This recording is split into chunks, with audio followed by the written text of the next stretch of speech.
to episode 98 of Coffee and Co-Read, your source for all things literary, with Kristen and Catherine, where we believe there's nothing better than a hot coffee and an awesome book. Join us for our virtual book club where we take one book a month and dive into all the drama, adventure, and romance we can find. Hey, Kristen. Hi, Catherine. So yeah, today we're going to actually talk about something a bit different than normal. We were lucky enough to get a ARC book, which is an advanced reader copy of a book that doesn't come out yet, from author Laurel Black. Her new book, The Lost Kingdom, is actually going to be released on Wednesday, January the 17th. So we've both started it already, and we're enjoying it so far.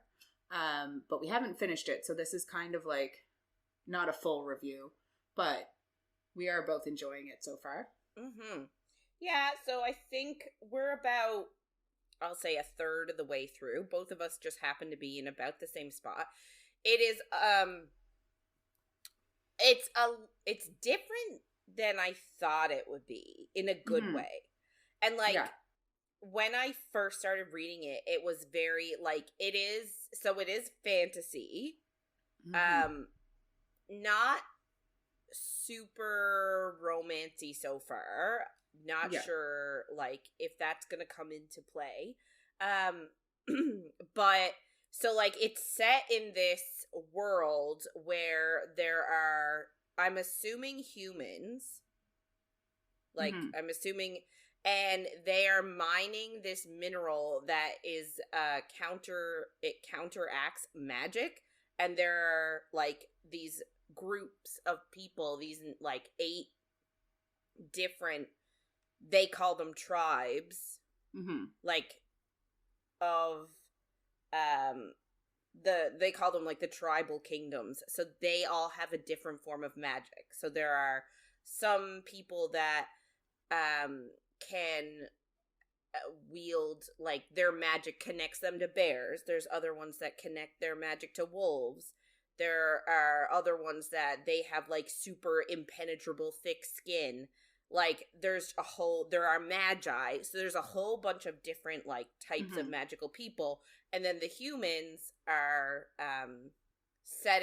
they're, like, trying to amass weapons made of this anti-magic mineral so that they can go out and conquer all these magical lands. Because as of right now, without that mineral, they don't stand a chance. Yeah. So, it's super, like, it feels very fantasy. Yeah. But I like it. Yeah. Based on your description just then, which, like, I've read as much of the book as you had, but your description kind of reminds me of, like, the book we last read, like Crescent City, where, like, these tribes seem like they're kind of on their own. They're not really banded together, and that's why it's so easy that the humans were able to come in and whatever their end is going to be. Like, I think a big issue in it is probably going to be that, like, these tribes are all very separate. But yeah, the magic system is super interesting. And I kind of found that the tribes were really reminiscent of, like, indigenous cultures with their different, like, seems like they all have different beliefs and different magics. So I think that's a really cool thing. And they all have different tattoos, too, to, like, sort of show outwardly which, like, tribal kingdom they belong to.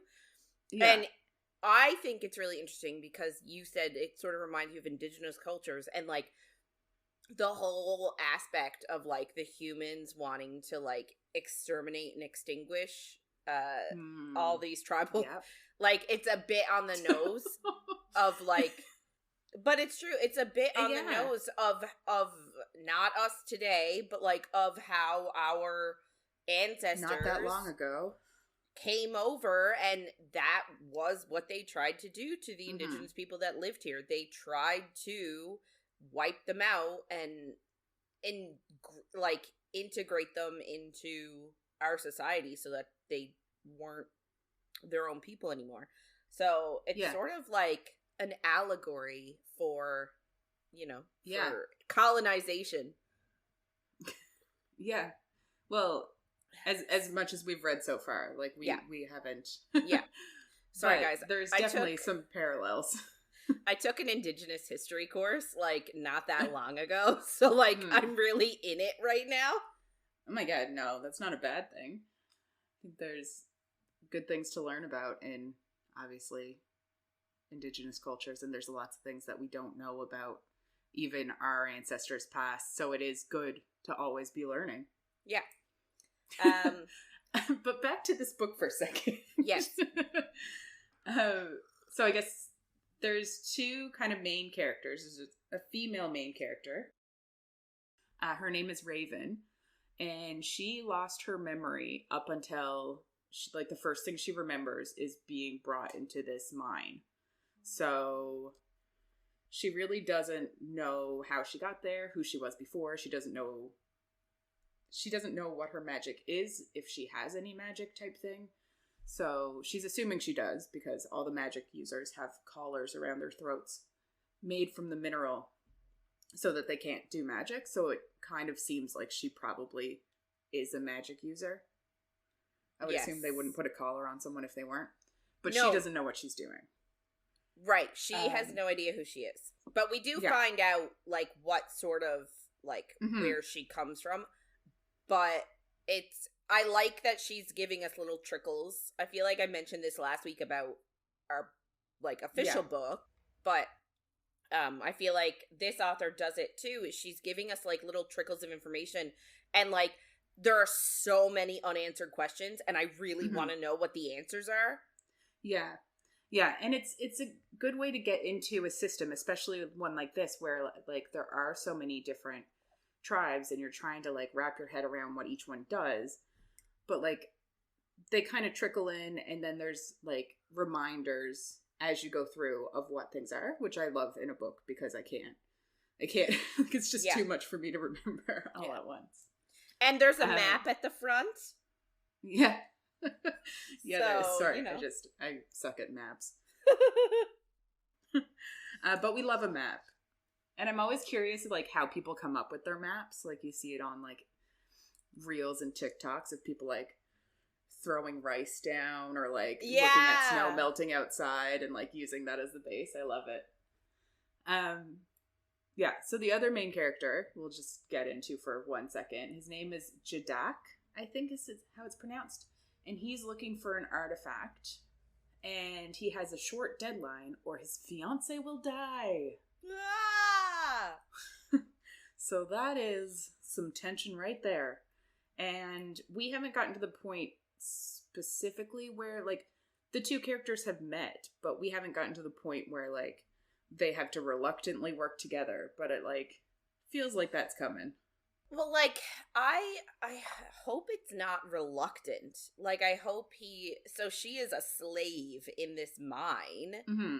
And he, like, very quickly in the first couple of chapters, he infiltrates it. Mm-hmm. And, like, so I hope he rescues her and they go on, like, an epic adventure together. I'm hoping they find love and then he realizes his fiancé is a dick.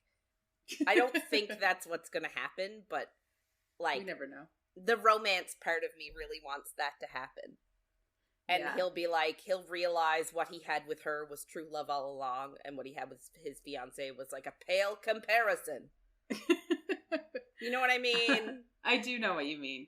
I was more so thinking not that she didn't want to go with him or anything, but that, like, it was mutually beneficial to both of them to work together. Like, not a him rescuing her, but they decide that they can help each other and they're going to go on. So, a little less damsel-y, but she's clearly... I don't want the damsel. And she seems like so far she's not. She's hopeless right now, but I don't see damsel. Yeah. Yeah, so all in all, we're really enjoying it, and we're going to keep reading it. And like we said, it does come out on Wednesday the 17th, so make sure that you have a look and pick up a copy. Yeah.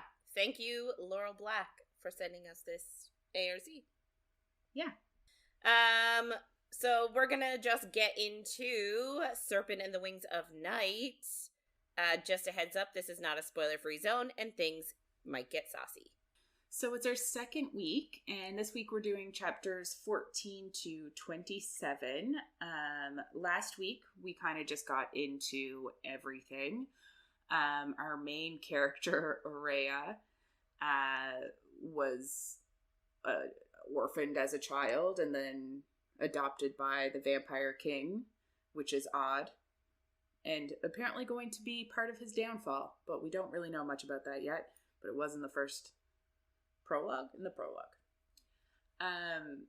So she has joined a tournament and she's hoping to win. There's about 50 other vampires in it and she's the only human, but she's hoping to win so that she gets a favor from the goddess Nyaxia, and she's going to ask to be bonded, I guess. I think there might be a different word, but bonded to Vincent, who is the Vampire King and her adopted father, so that she can be as strong and as protected as a vampire in a world where humans are just prey. Mm-hmm. So they have done their first tournament. Trial, right? Yeah. Trial, yes. Their first of 5 trials. And I'm getting everything mixed up in my head. But they finished their first of 5 trials, and she did well, and she helped out a guy named Rain, who was also in the trial with her. And at the end of it, she ends up super injured, and she only has enough magic potion to heal 1 injury, and she ends up like bleeding everywhere, and a different vampire comes and attacks her, and she has to crawl up a staircase that basically appeared out of nowhere because this palace just makes things and moves shit around when it wants to. It's like the Hogwarts castle. Yeah.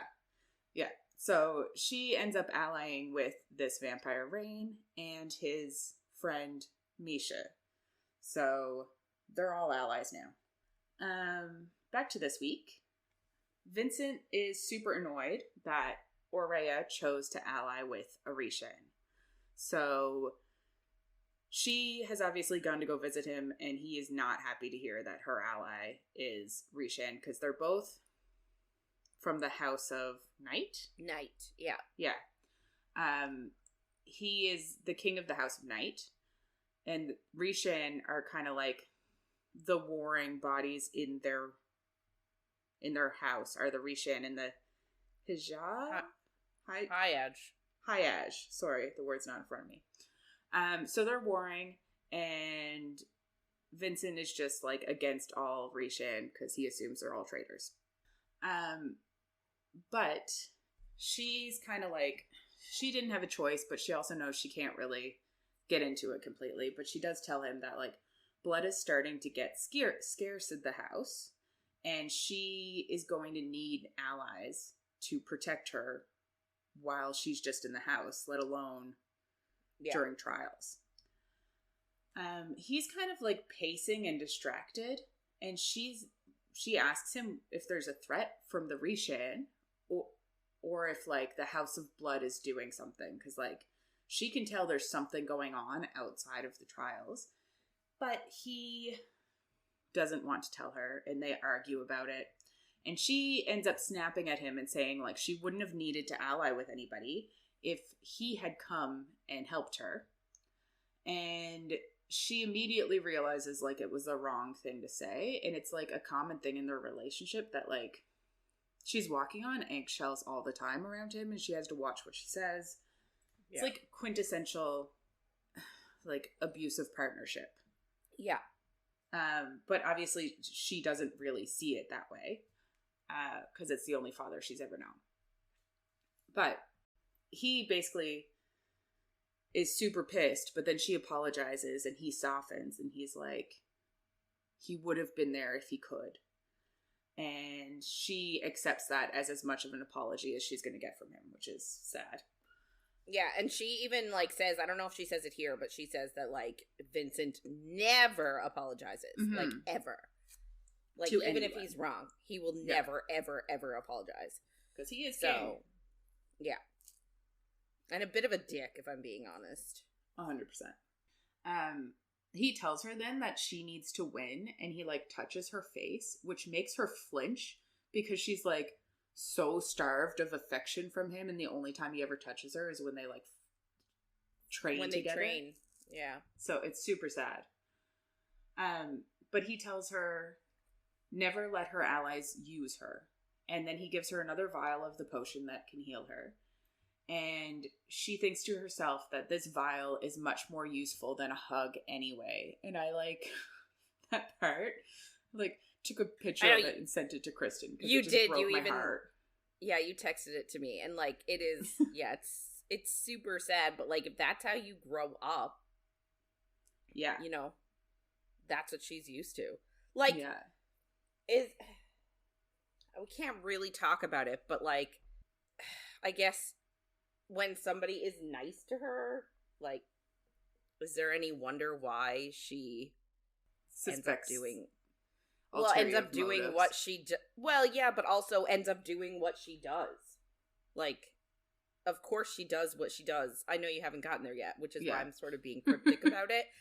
But like, of course she does what she does when somebody shows her like kindness and affection, caring. Right? Yeah. Yeah.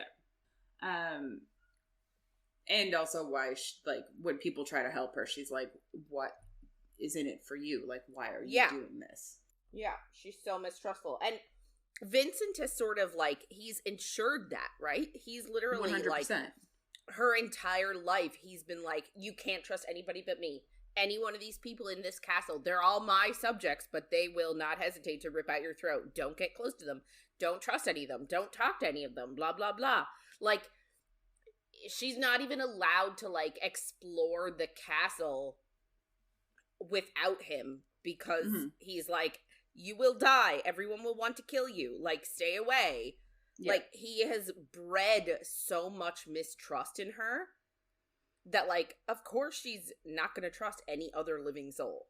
Yeah, but it is 1,000% abusive, like, romantic relationship. Like, it's like, that is what the steps are. They're like, you're the only one that victim can rely on. They can't trust anyone else. You push away anyone else around them. Like, it's not a romantic relationship in any way, but you can see the patterns are the exact same. Yeah, so she then walks back to the palace, and she kind of can feel eyes on her, and like the hairs on the back of her neck stick up and stuff, but she doesn't know who's there, and she can't find a source. And I don't know if that's important, but I wrote it down. Rain, when she gets back inside, Rain asks where she was, and she says it's none of his concern. And he says that she doesn't give an inch, and she retorts with, do you, or is an inch all you have to offer? And he loves it. He loves all of her sexual jokes, and I love that he loves it. He also tells her that they'll start training for the next trial tomorrow. And she's just like, ugh. But obviously it's necessary. He's just standing in the window with, like, the blinds open. And she's just like, does the sun hurt you? Like, what are you doing? And he's like, it's an odd habit that he has, which we do eventually get into. But he says it doesn't hurt yet. So he's just standing there, I guess, until it becomes unbearable. So she just goes to bed. We have a bit of a time jump now. So they train for 13 nights together. And this is, I guess, the 13th night. And Rain is super frustrated. So the trial is the next day, because there's 2 weeks between each trial? 3.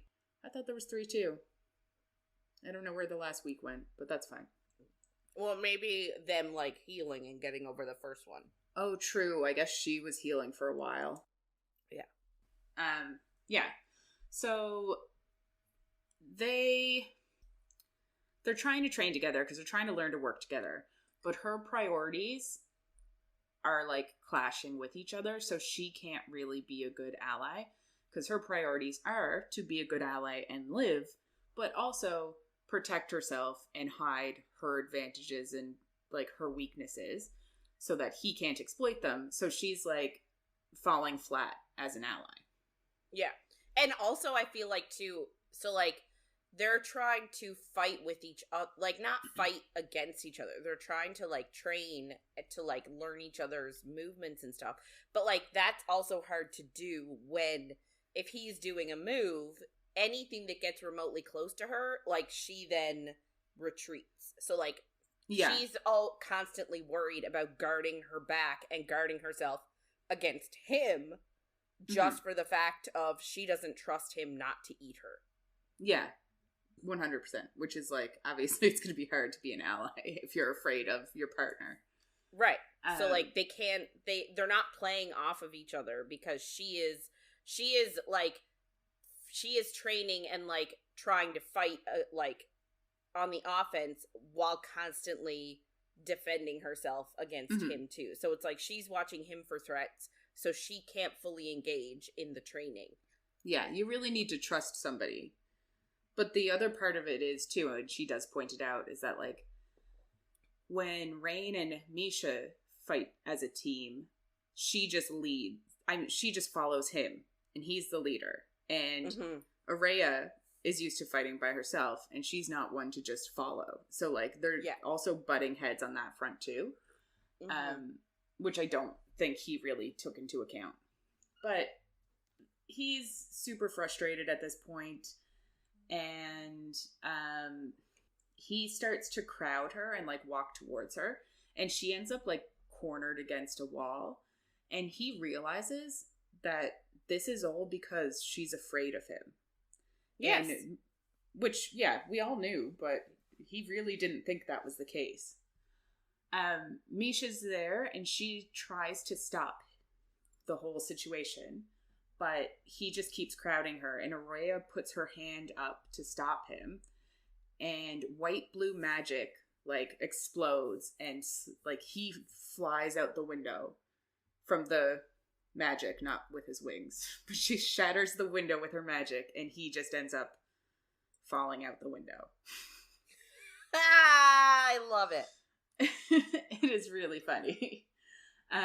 She is like shook and starts to panic, and she goes to look out the window, but he does have wings, so he just flies back into the room. I think she even said, she's like, oh my god, please let him not be dead, please let him not be dead. Yeah, in her head though, she wouldn't say that out loud. No. But so yeah, he comes back inside, and he is even more pissed. He says, like, how can she be afraid of him, and how can she not trust him when she's been hiding this magic from them? And she thinks it to herself, like, she didn't know she could do this. This is the first time her magic has ever been more than, like, little tiny embers on her hands. Yeah. So, you know, she wasn't hiding it. He then calls, they really have a fight now, and they each say some mean things, but he calls her a princess, and that she's been taught to double cross everybody, and that she was taught that the world is going to be hers because she's like the pet of the king and all this stuff. And she tells him, like, obviously not to talk about her family that way, and she calls him Rishon trash, and to look at what his people's entitlement got him before talking about her father. And I don't really know what happens, but I'm sure that that's going to come back to bite her, because obviously there's things that she doesn't know about the conflict. Well, I mean, again, you're right. She's only 23, I think we said. So Vincent has been king for 200 years. Mm-hmm. And there has been infighting between the Rishon and the High Edge for like almost the entire time that vampires have existed. I don't know why it hasn't been brought up, like, as to why they hate each other. Mm-hmm. And I'm almost done the second book. Oh yeah. So like they just do. So like there is a shit ton of, like, political warfare that have been on both sides. So, like, she's telling him to, like, worry about the Rishon entitlement and, like, how it's, like, they each believe that the other one is completely at fault and is the one responsible for all the atrocities when they're each equally committing atrocities. Yeah, but I think she has been brainwashed to believe that. Oh, 100%. I don't think that Rain is here like, no, Rishan are perfect. They do everything right. Like, I think he has a better view of, like, the full picture and that, like, nobody is in the right, but she thinks, like, I don't think she has a view of the whole picture type thing. Yeah. But yeah. Well, I mean, like, she's so young. Yeah, but she's also just gotten information from one source, which, yes, as we all know, you need more than one source. Yeah. Well, it's especially when you're writing a paper. Yeah. Yes. My God, I wrote my paper. Before Christmas, I wrote my paper for one of my courses, and I had to have between 12 and 15 sources. That's too much work. But, like, actually, so if anybody is in school right now and is working on anything, I highly recommend, there's this free app that you can get that you install on your, like, laptop or desktop. It's called Zotero, and it is life-changing. How do you spell that for the people? Like Zotero. So it's like a little app on your, so it's like on your desktop. Mm-hmm.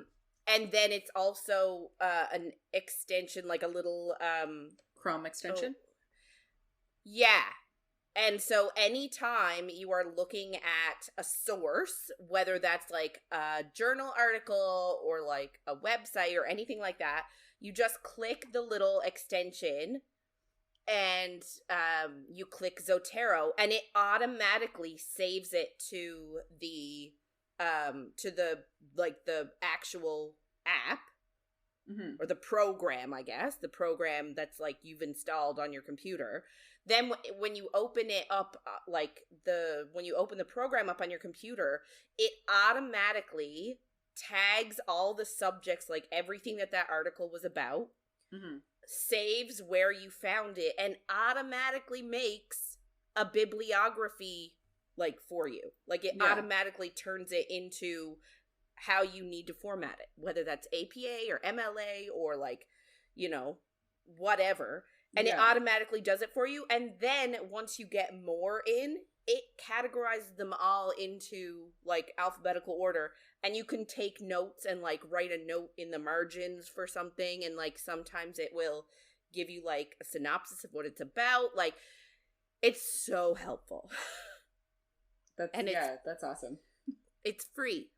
So it's great. I highly recommend, if anybody is in school and needs to write papers, do it. And we're not sponsored by them. No, not sponsored by Zotero. Sorry. That's funny. It sounds super useful, and I wish it was around when I was in school. Right? Oh my God, like, remember going through, like, you would have, like, the format, like, how to format it on one side, and then on the other side you would have, like, your source, and you would have to, like, painstakingly look for every single piece and add in every single period, every single comma. Like, oh, it was so annoying. And then you're like, what if this thing that they're asking for doesn't actually exist? Like, do I just skip it, or am I supposed to put something else there? And then you have to look that up. And you had, like, a book for it. Like, there was internet too and stuff. We did have computers back in the day. But you'd have, like, a book about how to, anyway, painful. Yeah. So yeah, back to this. Misha cuts them off so that they can't say any more mean shit to each other. And Rain just flies out the window, and Oraya just walks out. She goes to the meeting spot, and she basically does this every single night, but Vincent is only there about half the time, so he doesn't show up tonight. And she knows, like, something big must be happening, but she was really hoping that she could talk to him about her magic, because she really wants somebody to help her with it, because she doesn't know what's going on, doesn't understand it, all that shit. She wanders for a bit and she wishes she could go to the human district and kill vampires because it's been so long since she's done it. And it's something that she usually does every night. She thinks back to her first kill, and it was an accident, and it was a few days after ... We don't know after what. But she was lonely and grieving, and she was obsessed with her skin. So I kind of forgot about this when we did our intro, but a bit of a trigger warning for self-harm. But she would cut herself because she was just so obsessed with like how fragile human skin is. Obviously, everyone around her is a vampire. They don't scar and they like heal very quickly, but she is a human, so she like, it's so easy to cut yourself and it takes so long to heal and it usually scars. And she thinks about like the 2 scars that are now on her neck. So obviously that's about the accident that we don't really know everything about, but we're starting to kind of piece it together. She thinks then that like her first kill wasn't intentional. She actually went to the human district to try to relate to somebody because she was feeling so different from the vampires. But they were nothing like her either. So like she doesn't feel human, she doesn't feel like a vampire, she feels in between. But she saw a vampire hunting a woman and just reacted because she has been very well trained. After she killed the vampire, she spent the day in the bathroom vomiting, and she thought that she'd immediately confess to Vincent, but it made her feel powerful to kill the vampire, and the guilt about it faded very fast, but the strength she felt didn't fade. So she felt guilty about like lying to Vincent, but she didn't end up feeling guilty about actually killing the vampire because she had saved a woman. So she was like, cool, I won't tell him. After that kill, she hadn't thought of the face that haunted her for 24 hours. So it kind of became a coping mechanism, really.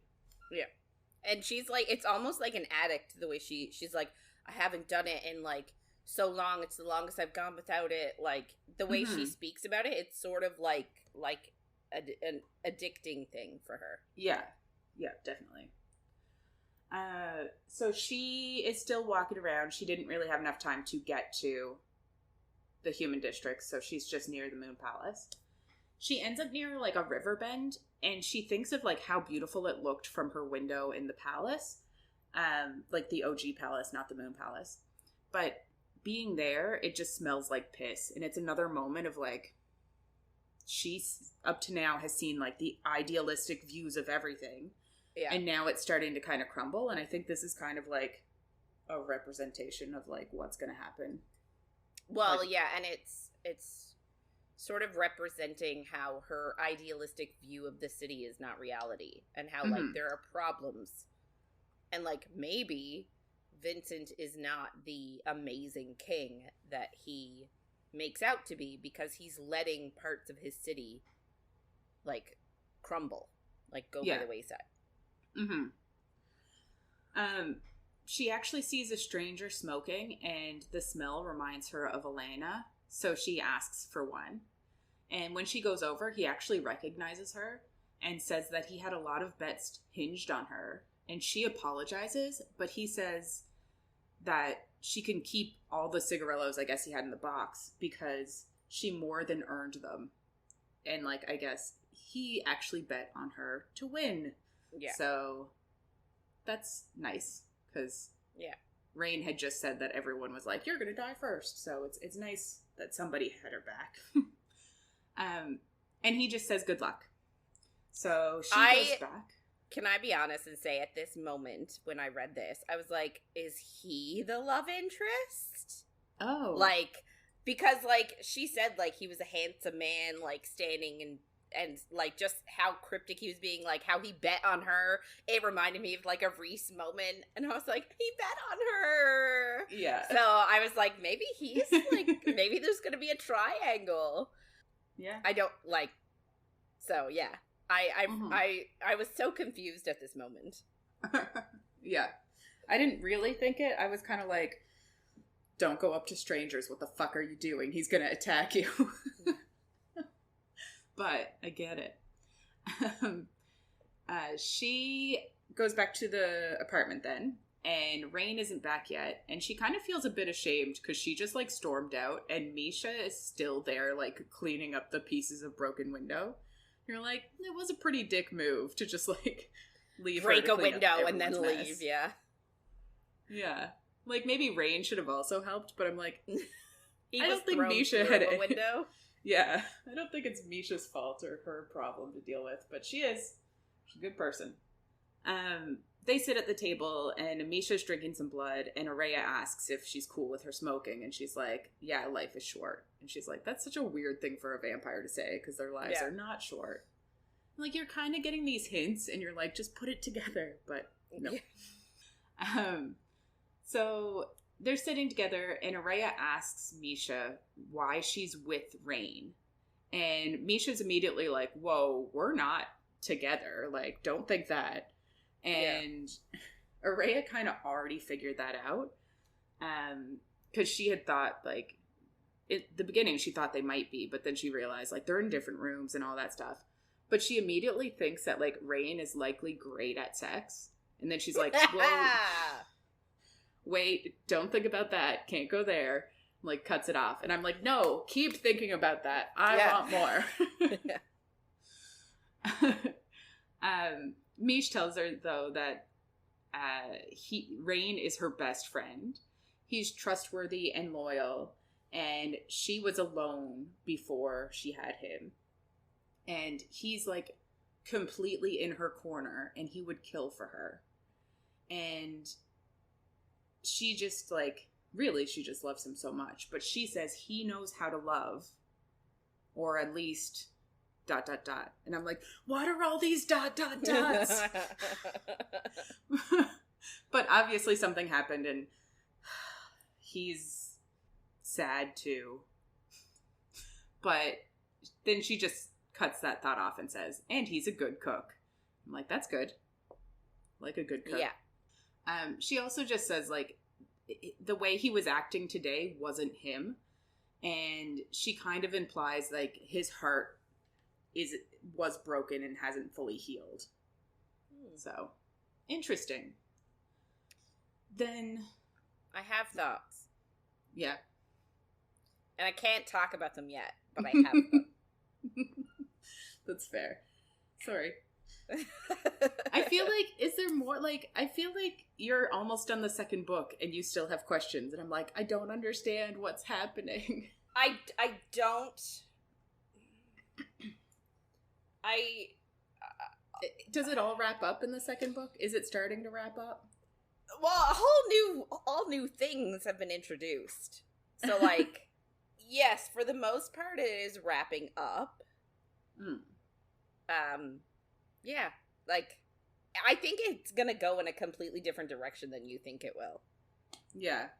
Well, at this point, I'm like, if everyone's going to die except for one person, is it going to be like a Hunger Games scenario where they both have to win at the end? Because, like, how else are they both going to live? Yeah. And they have to both live, or you wouldn't have finished the book. So. You're not wrong. Anyway, we're not getting into spoilers. But we're getting back into this book. So yeah, Misha asks Oraya if, like, earlier today was her, if she actually has been just hiding her power. And she just says it's unpredictable and doesn't really answer. But, like, Misha really, like, she can tell that that was just an outburst and, like, she doesn't know what she's doing. And she says that they can start working on it together. And it doesn't scare Oraya as much as she thought she would be. Of, like, the idea of working together on her magic, and she's actually, like, kind of looking forward to it a bit. Oraya does say that he deserved it to be thrown out the window, and Misha agrees. And she asks if Oraya is going to leave, but she says no, it'd be dumb to leave the day before. Like, to leave their alliance type thing. Yeah. So they talk about the trial. That's the next day. It's the Waning Moon trial, and it's always based on a different part of Nyaxia's life, like all of the trials are. But it really could be any part. So they're kind of thinking this one will likely be about her making it to the underworld, or her love story with Alaris, the god of of death, or any of their like adventures together. So that is the part of her life that it's normally based on. So really, it's not super helpful, I guess, but it is something. Yeah, they have a feeling like you said at the beginning, like there was a part of her life where there were definitely demons involved. So they knew that there would be, like, they didn't know in what form it would take. Like, they didn't know that the demons would be, like, in those packs and you would have to kill, like, the lead one in order to kill all the rest. They didn't know that, and they didn't know that they would be, like, separated into bubbles. Yeah. But, like, they were like, I know there's going to be demons in this one because there are always demons in this one. So with this one, like, is a little bit more of an unknown. Like, there's no 100% common thread. Yeah, it's just kind of about, I guess, her making it adventures to meet the love of her life. Yeah. Yeah. Yeah. So generally something in that era. But it makes them actually start to talk about Nyaxia, the person, before she was the goddess she is now. Like, they start to say, like, she was the child of a lesser god. So she still obviously had power, but she wasn't born powerful. Like, she wasn't born to a very powerful god and goddess. And, like, she fought to get where she is, which is why they kind of do these things to honor her, because, like, she was a nobody in the beginning, and then she fought to get where she is today. Oraya kind of mentions that, like, well, she first mentioned she's nervous for the trial tomorrow, and then she says that Nyaxia was probably nervous when she originally did these things too. And they have a bit of back and forth on it, but, like, Oraya kind of realizes that makes sense. Like, she's super powerful now, but she was nobody and only 20 when all of this stuff was happening in her life. So, like, it's almost like she's kind of relating to her a bit. Yeah. Which is interesting. I'm like, is Oraya's path gonna, like, start following the trajectory? So I'm like, is that where we're going? I don't know. Anyway, Misha mentions that she is super powerful now, but she had to give up so much to get there. Like, her husband was killed by the Pantheon because he loved her. And they were, like, basically at war with her. So, like, sure, she's powerful, but she lost so much on the way. Like, is it really worth it type thing is kind of what it seems like. Yeah. Oraya goes to her room after that, and she's struggling to sleep, and, like, as she's falling asleep, she hears a crash. And I'm like, you couldn't just come earlier or wait a little longer. She needs her sleep. But Rain is finally home. Oraya sneaks at, like, her door open to listen and look a bit, and Misha is talking to Rain, and she says that he said he wouldn't do this. And he says, what's the point of immortality if they don't do the same things over and over again until they die? You're like, love it. Yeah. And I guess Oraya kind of realizes that he's drunk, which is kind of funny. It's a poor timing, but, you know. Misha and Rain talk about earlier, and he says that she, being Oraya, should have been able to take it. And Misha says that, like, the way she reacted was her taking it. And she says, think about how it must have been for her growing up like she did. And Misha actually tells Rain that it's his fault. And he agrees, which actually surprises Oraya because she's used to people, like, not admitting their faults and losing their shit. So, yeah, let's compare men in her life. So I guess she goes back to bed, and then that night they follow their smoked trails to their next trial. And everybody kind of looks towards her because the blood is getting scarcer and scarcer. So everybody's like, there's a meal. And nom, nom, nom. It's not great for her. But Rain steps close to her and, like, takes out his weapons to, like, protect her too. So that's nice. It is nice. And she doesn't move away from him. And they're like, progress. And then just like last time, everything kind of fades away after a really long time of silence. She can immediately hear the crowd, but she is alone in like a rock hallway. Mm-hmm. She looks up and there's like a glass ceiling above her, but it's like got dips and stuff. It's not just smooth. There's mist and smoke, and she can kind of smell like a sweet scent. So she doesn't really know what's going on, but she starts to move forward. She can hear fighting in the distance, but not close enough to her. And she walks around a corner, expecting to like find a beast that she has to fight or something. But she sees Ibrahim, and you're like, shit, I'm starting to like this kid. They don't immediately attack each other because they don't really know what they're supposed to be doing. But they both came from corridors. And now there's a corridor between them. So Oraya walks over to the corridor to kind of look at it. And she kind of realizes, like, this is a maze and it's representing Nyaxia's way to the underworld. So, like, that's probably the goal, is to eventually get to the end, yeah. Yeah. But it's a maze. She ends up stepping on a stone, which opens a door at the end of the corridor that is between them. And then when she walks towards the door and steps off the stone, the door closes. And they both, her and Ibrahim, realize at the same time that this means one of them is going to have to be left dead on the stone while the other one walks through it. Well, not dead. One of them just has to, like, sacrifice and stand on the stone so the other one can go through the door. Yeah, but neither one of them's going to sacrifice and do that. No, exactly. So they have to be incapacitated in some way. Yes. Yeah. So, but they kind of realize that, like, they're going to have to fight it out. Mm-hmm. Yeah. So he says he wouldn't be here if he wasn't trying to win. And he throws, like, a magic star at her because he's, like, he's, like, really talented at magic and, like, really, it's why his parents did this to him. It's why they pulled out his canines and, like, broke his leg and stuff, because he actually is a threat. So she ends up dodging, but he does graze her shoulder and I guess like burns the top of her shoulder.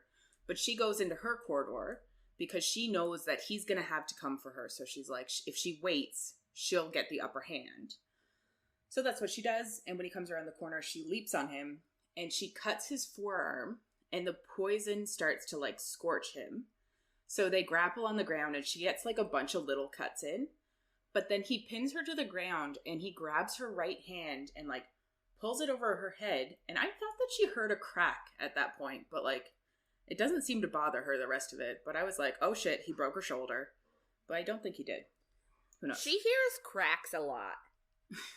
Yeah, I really expected it to be like, now that arm doesn't work for the rest of the trial. And I was like, shit, this is too early. But it doesn't happen. But he's like over her. He's got her pinned. And he says he always liked her. And then she says, me too. And she buries her left blade in his gut. And you're like, no, so sad. I don't think it's sad. I like him. Like, I don't hate him. But I'm like, girl, do what you need to do. Yeah, I just didn't need it to be him. I don't want him to die. Yeah. So the poison starts eating away at him, and some like starts dripping on her arm and poisoning her basically. But she drags him to the stone and gets him on it. So the door opens, and she knows that she should kill him, and she says sorry, and like she didn't even mean to say it, but she does mean it. And I think like this kill in quotation marks is actually like the only one that she's finding hard because she actually relates to him as a person. Yeah. But before she can actually stab him and kill him, the walls start to shake. So she's like, shit, I have to get out of here. So she dives for the door.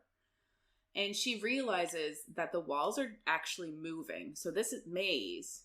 I guess the walls move and can fuck you up. It's kind of like the house. I don't know if they are like... I feel like they're moving and helping people or harming people based on, like, what they want. Yeah. Or what the goddess wants. Yeah. So she's just running on instinct and, like, making turns and, like, going as fast as she can because she's afraid that, like, the walls are going to close in front of her. She ends up coming to another door, and Carissa is there. And in the first week, Vincent told her that Carissa is a weak swordsman, but she's a very strong magician, and to guard her thoughts around her. So she remembers all of this, and, like, they immediately both run at each other, no hesitation at all. Mm-hmm. They know what they need to do. So Carissa's magic slams into Oraya in, like, a green smoke, and it's, like, hurting her head, and she feels like it's going to explode, but she closes her eyes, and she tries not to, like, look or listen to Carissa, because that is what, like, her magic can take over and make her do things, I guess. Right.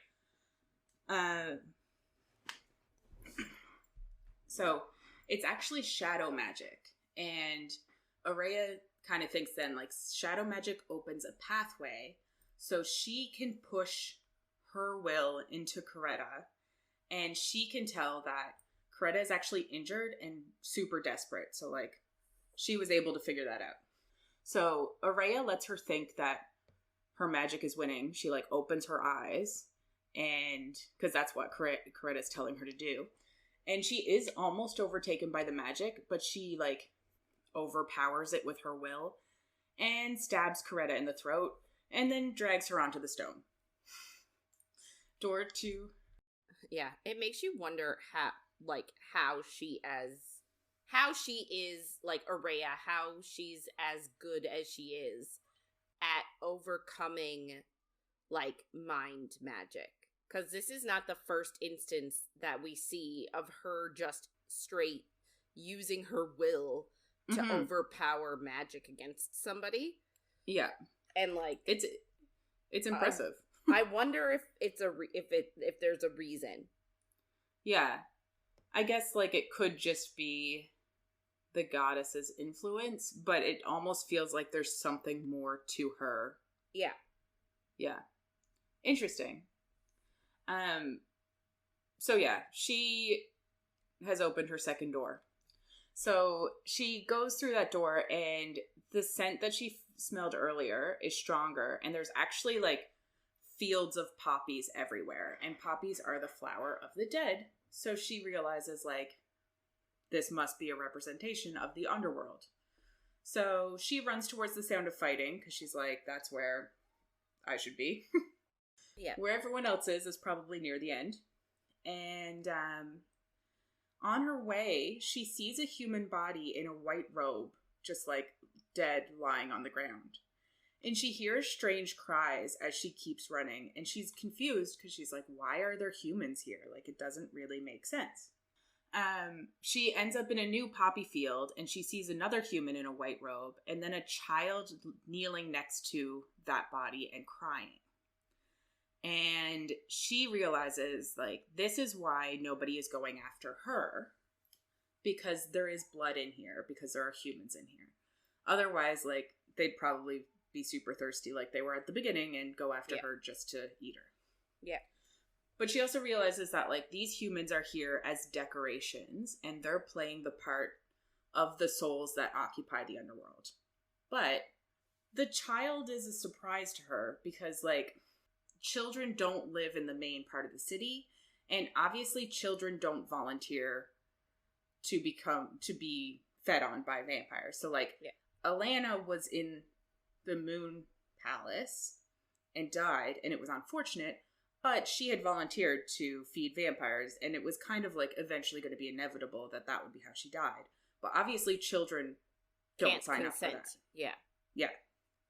So Oraya is shocked, obviously, to see a child. I feel like this is like her next like realization that the kingdom is not what she thought it was. Yeah. Yeah. And like to let children be put in this situation. Yeah, and like maybe Vincent isn't who she thought he was. Mm-hmm. Because like, and I don't understand how she doesn't see this sooner, because she goes hunting in the human district all the time. Mm-hmm. And there are vampires everywhere, and like she knows it's a rule that humans should be protected in the human district. If you're living in there, you're a part of the kingdom, so you should be protected. And yet she's constantly seeing vampires in there. And it's like, if that is a law and they are breaking the law, like, obviously Vincent doesn't care that much. Someone isn't enforcing it. It's not that there's just this many people breaking the law. It's that there's nobody enforcing it. Yeah, so like... Yeah. I don't understand how she hasn't realized it before. I guess it's because she's so brainwashed. But I feel like this is just sort of like another step of her being like, maybe he's not as great a dude as I thought he was. Yeah. Yeah. The walls start to groan again, so she knows that, like, it's gonna start moving, so she needs to get out of there. And she hears Vincent's voice in her head saying, leave her. And then she hears Rain's voice saying, they're already dead, little human. If you go after them, you will be too. And that's what he said when she tried to go after Alana. And she knows that, like, both of those things are true, but she can't do it. So she tells the child to come with her, but the child is obviously terrified of her. Mm-hmm. And then Oraya actually realizes that, like, the kid's ankle got stuck when the walls moved, so like it's stuck in the wall, which is awful, and I can't even imagine how painful that could be. But then she kind of like has a funny thought that she thinks like this kid could be 4 or 8, which is just so reminiscent of her, what the king thought of her in the beginning. Yeah. And she also says like, or thinks like she's never actually seen a child this close before. And true, she's only been with vampires. But she grabs the kid and pulls until there's a release and the kid screams, and then she starts to run because obviously the walls are starting to move. Vincent's voice is in her head again telling her how stupid this is and to leave her because she's dead anyway, but she makes it through 3 more doors because contestants or humans are already dead on the stone, so she doesn't have to do anything. She can just get through them. Amazing. She runs towards another closed door, and the girl is in her arms, but she's kind of blocking her peripheral vision a little bit. And that block is what fucks her up, and a Bloodborne attacks her. And she is screwed. So she pushes the kid away, and he stabs her in the thigh. Oraya in the thigh, not the kid. He grabs her wrist and bites her. And she's kind of so distracted by, like, the fact that he's biting her that she's, like, slower than she should be at fighting back. Mm-hmm. So he ends up, like, pinning her against a wall, and she's basically screwed. But Rain appears and pulls this guy off, and Rain and the guy fight a bit, but she can tell that Rain is also hurt. So she thinks, like, the Bloodborne will be able to influence his blood too. But it feels like he's not really trying to do that. And he hasn't tried to do it with her. So, don't really know. But Rain, like, gets the guys back to Oraya and then says now, and she stabs through his back into his heart and kills him. Woo! Yay! And now she's with Rain. And he says she does know how to be helpful because, like, obviously he's still a bit bitter that they can't work together. Yeah. He then tells her, like, he saw flames up ahead, so Misha's likely there, and he thinks that they're close to the end. But Oraya just ignores him and, like, runs after the kid and grabs her because the kid was just trying to, like, walk away from, well, not really walk because her leg's broken, but was like trying to run away from them. But she grabs the kid again, and they go through 2 more doors, and Rain kills 2 more contestants because she just is not up to it. And then they make it to a larger gate. So we're assuming this is the end. Yeah. But it is closed. And there's night fire torches on either side, and Alaris, the god of the dead's eyes, are on the door. So they're like, this is it, yay. Yeah. But somebody's gonna need to be killed. Yeah, they need someone to stand on the stone. Yeah. They could also just, like, have someone stand on the stone. But, nope. So they kind of look at each other, and Rain moves, and Oraya just attacks him and, like, gets her sword in his shoulder. And he's like, what the fuck? And she's like, I thought you were going to try to kill me or the kid. And he's like, I was just going to get that dead body down the hall to drag it up here. Like, what are you doing? And you're like, I just love it. I love it so much. She kind of mumbles an apology-ish, and he tells her to go fuck herself. And she just thinks, like, he's lucky her blade had no poison left. And you're like, yeah, he's fucking lucky. So are you. That's the second time she stabbed him unwarranted. Yeah. He was trying to help her both times, and she just stabs him. And she's thrown him out a window. Yeah, really, though. Jesus. What a love story. Yeah. Can you imagine falling for, be like, oh, you love her? Why? You know, she stabbed me twice and threw me out a window. I just couldn't stop. It reminds me of Nesta. Yeah. So obviously he goes to get the corpse, and she's just like, oops.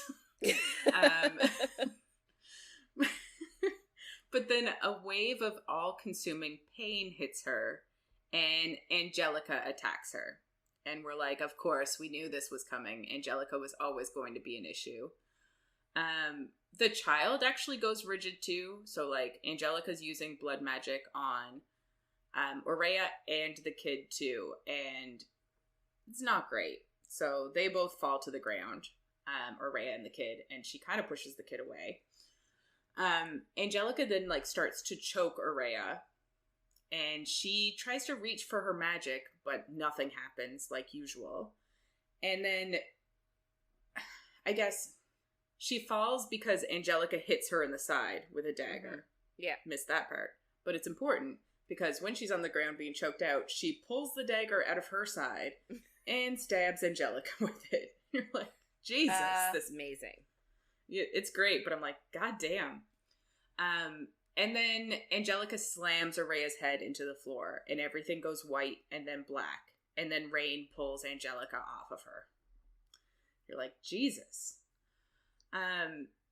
Oraya gets on her hands and knees, and she just, like, grabs the unconscious girl, and she, like, pulls herself to standing, and she stumbles through the door that maybe Angelica's on now. Angelica's not dead, but somebody's on the stone, so she's able to get through. Maybe he brought the body back. Yeah, I would assume he went and got the body and shoved it on before he... Because he must have had his hands full of body, so he couldn't pull Angelica off of her with a body of... with that hands full of corpse. Hands full of corpse, yeah. Yes. Yeah. Hands full of body could mean so many things, but this is not the one I wanted it to mean. But yeah, so she stumbles through the door, and then she immediately falls to her knees, and she can see Vincent in, like, the front of the crowd, and she can see the horror in his eyes, and, like, horror because he loves her so much, and he was so afraid for her. Not, like, horror at her choices, which I kind of expected it to be at first. It's literally just... I feel like there's a little bit of that in there. Did you not? I know, but the way that she doesn't see that. Like, I know he talks about it later, but when she sees him, she just sees he's afraid that she's still gonna die in this moment. Right. Like, she's not okay. Like, she can tell that he's just afraid for her. After it's over, he does get pissed about the other stuff. Yeah. But, like, in this moment, there's just love and fear that she is not going to live. She ends up falling onto her back, and she basically begs Rain not to let them take the girl, and he vows to her that he won't. And then she passes out. We're like, cool, I guess. She wakes up with empty arms, and she's mostly healed, but all she can think about is the little girl. Misha's there, and Rain is not. She doesn't know where Rain is. But Misha tells Oraya that she's been unconscious for days, and it was the blood magic that actually did most of the damage. And she thinks, like, yeah, blood magic against humans is really hard to live through. Yeah. So she's still just thinking, like, the girl definitely didn't make it. Misha eventually tells her, like, 11 of the contestants died, and 29 made it through, including Ibrahim, which is interesting. Yeah. Because we thought he died in the beginning. Well, we know. Well, she left. You know what I mean? She left him. I wonder how he managed to get through that door. I wonder if things moved enough that he ended up confronting someone else. I just wonder, like, is there nothing lying around? No rocks? Like, could you not pick up a rock and lay it on the stone? Like, I don't know. Yeah. Maybe I'm just being idealistic and thinking, like, you could have gotten through the maze without killing anybody. Yeah, I don't think anybody is in this competition to not kill people. Because the whole point is to be the last one standing. But yeah, so she then finally asks about the girl, but Misha doesn't even know what she's talking about, which is interesting. You're like, what the fuck is going on? And Oraya just needs to leave. She's kind of like panicky and she's not okay. So she goes outside. She ends up killing 3 vampires, so she went to the human district. And she thinks, like, even though she is tired and still basically healing, they're so lazy and easy to kill because they're so entitled and she's been gone for so long that, like, they're not even a struggle for her to kill. Yeah. When she left, she had planned to go meet Vincent to talk to him about her magic and also ask why a child was in this trial. But the hole in her chest feels too empty and too raw that she knows, like, she couldn't go see him without, like, being too emotional and showing too much of her cards. Yeah. So she decides not to go see him. On her 3rd kill, she ends up opening a scab on her hand, and she just watches the blood, and she starts thinking again about, like, how fragile she is. And before she can kind of spiral too far, Rain pops up. And she just immediately is like, fuck, he's gonna be pissed because I'm killing vampires. Because, like, even though these vampires are being shitty, a human killing vampires is not good. And, like, obviously all vampires band together in the face of a human. But he's not pissed at her, and he says that he saw her kill 2 others in the last hour. So he's literally just been following her for all of her kills. Interesting. He then tells her almost dying is not a great use of her time. And she says 4 humans are worth it. Like, she saved 4 human lives. Like, that is worth doing this. And he kind of says, like, that's not what he meant. He wasn't trying to say they weren't worth it. And she says, like, they don't need his honor.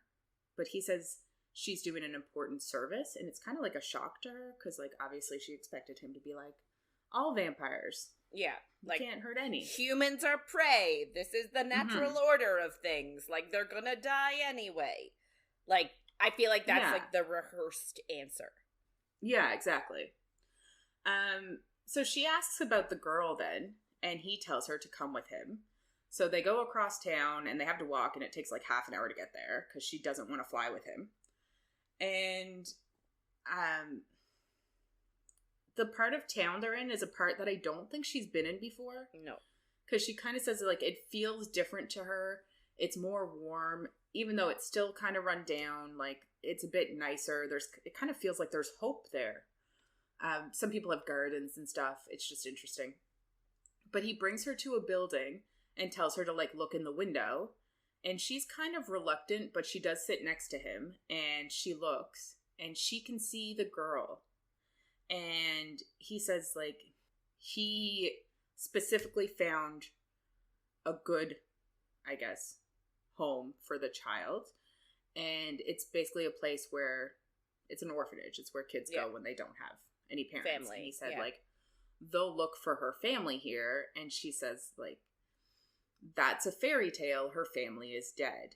And you kind of know, like, she's also talking about herself. Like, she really sees herself in this kid and is having, like, a panic. An emotional response. Yes. He says she can't accept a win, but she does think, like, she is grateful. She just can't really say it. Yeah. She does say, like, the kid should have never been there. And he agrees. And she asks him why he followed her. And he says he was curious. And, like, he was leaving as she arrived. So he just decided to follow her around. Mm-hmm. And then, obviously, he was like, what is she doing? And he said he was pleasantly surprised. Yeah. So, obviously, we're getting that, like, she is obviously more than he thought she was.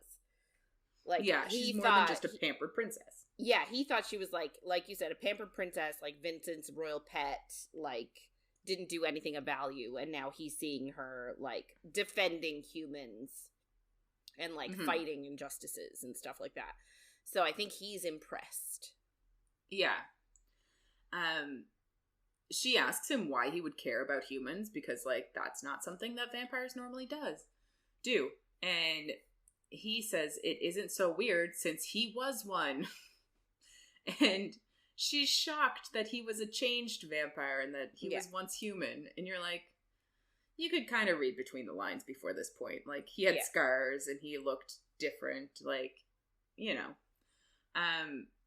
But it actually makes a lot of sense to her. And she actually thinks, like, she hopes that once she wins this tournament and is granted powers and immortality and, like, all this shit, she hopes that she doesn't change too, and she hopes that she can still be kind of like he is. Mm-hmm. Which is interesting. He asks how long she's been doing this, and she just says a few years, but she thinks to herself that it's actually been 6 years, 2 months, and 14 days. Like, super specific. Yeah. He also asks if Vincent knows, and she just, like, kind of looks at him, and he says that the face that she's giving him then is the reason he allied with her. Which I kind of love. Yeah. Like, her exasperated face that she keeps giving him all the time. Yeah. Like, it really feels like a he fell first, and she's, like, oblivious. Yeah. But she does eventually tell him that, obviously, Vincent doesn't know because of the politics of everything. Like, she can't tell him. And then Rain actually apologizes for his behavior before the trial and, like, pushing her so hard. And he says he was having a bad day. And she's, like, kind of shocked that he's apologizing. And she then asks if he expects an apology from her. And he just says, not really. And she's like, good, you're not getting one. I love it. I know, I love it too. But then he actually says that they should start training out here, killing vampires that are going after humans to try to learn to fight together. And she kind of wants to say no, but then she, like, thinks about it a bit more and she agrees. And he asked her for one honest thing, because that's what she had asked him last week. And it's a reoccurring. They do that. That's their thing. Yeah. But he says, he asks, will she really work with him? And she really does think about it, and I do appreciate, like, how much thought, and, like, she really does want to be honest. Because she, like, knows if she does want to actually work as a team, she does need to trust him. So she looks to the kid who is now, like, lying down asleep. And she tells him, yes, she thinks so. So, like, it's as good as she can get, but, like, she's really starting to actually trust him. He held up his side of the deal. He kept this kid safe. Like, yeah. He's a good man. So far. Yeah. So, Oraya meets up with Vincent, and he is very glad she's okay, but he is also super pissed that she nearly threw her chance away for something so insignificant, aka a child. So we're really getting peak Vincent here, like what he really thinks of humans. Like, he does not think much. And you're like, but you did the same thing. Like, this is literally the same thing you did. I find it funny that he seems to have such distaste and such little thought for humans when he rescued one and keeps one, quote unquote, as a pet. Like, he loves her so much, but, like, she's a human.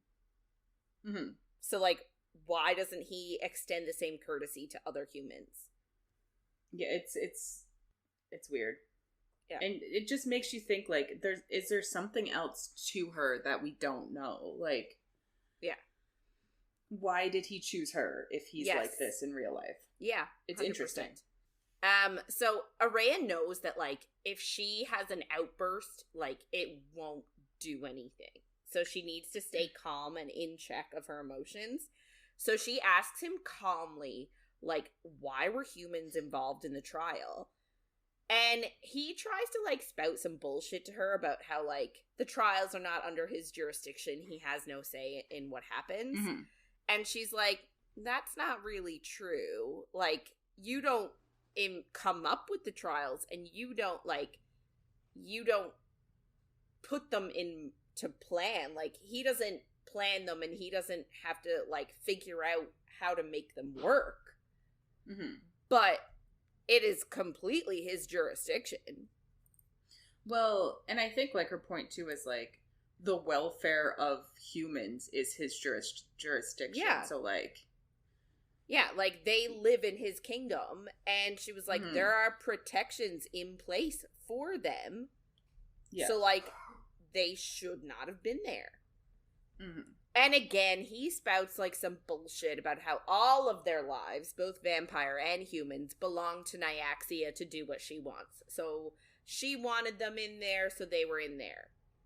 Mm-hmm. And, like, Oraya is sort of, like, outraged a little bit. Like, so you're saying Nyaxia wants children for her entertainment and tells Vincent that human lives shouldn't be worth so little?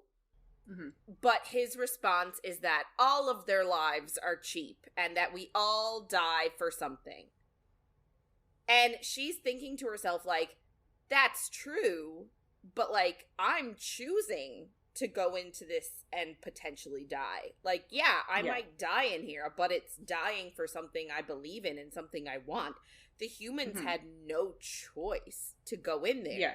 They're dying for absolutely nothing. Yeah.